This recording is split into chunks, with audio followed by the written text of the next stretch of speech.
January comes with plenty of diet advice, and now the government is weighing in too. The White House released new dietary guidelines today that could be tough to follow for those of you with a sweet tooth. The updated recommendations suggest limiting sugar to 10% of our daily calories.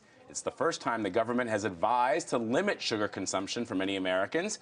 That will mean cutting their sugar intake by half. Dr. Robert Silverman is a certified clinical nutritionist, and he joins me now on set. Hey, doctor.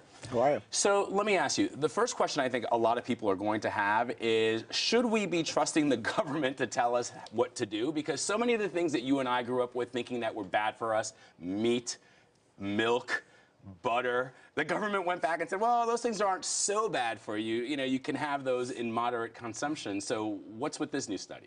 You know, great point. I don't know if we should trust the government with all that, but let me shed a little light on all this.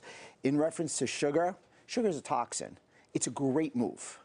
I mean, the average American consumes 152 pounds of sugar per year. Wow. When you go back 100 years, it was 4 pounds. That's 22 Wait, it was 4 pounds 100 years ago. Now we consume 152 pounds of sugar per year. Yeah. The average American. Right, 22 teaspoons per day. Children under 12 are consuming approximately 50 pounds of sugar per day. That's incredible. High fructose corn syrup is 8 to 15% of our total calories. So the fact that they've signified sugar, and I will tell you, sugar is a toxin, it's a great start to getting American healthy again. Now Americans are more obese than ever. I mean, and that has little to do or not as much to do with the things that sometimes people think about when they're dieting, which are carbohydrates and fat, and probably more to do with sugar.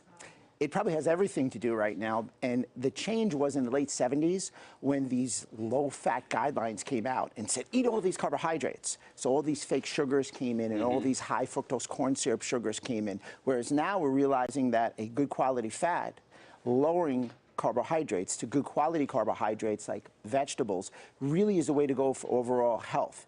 If you are eating fruits, which obviously have natural sugar in them, you could eat fruit every single day as long as you stayed away from the cereals and the candy bars and the 42 ounces of soda. You could get away with eating fruits every day and not worry about this sugar consumption.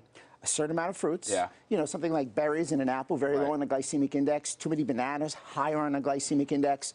To speak to the cereals, one of my patients had the best takeaway about a food label. He said, if there's too many ingredients on it, there's got to be some hidden sugar. Exactly. I'm not in.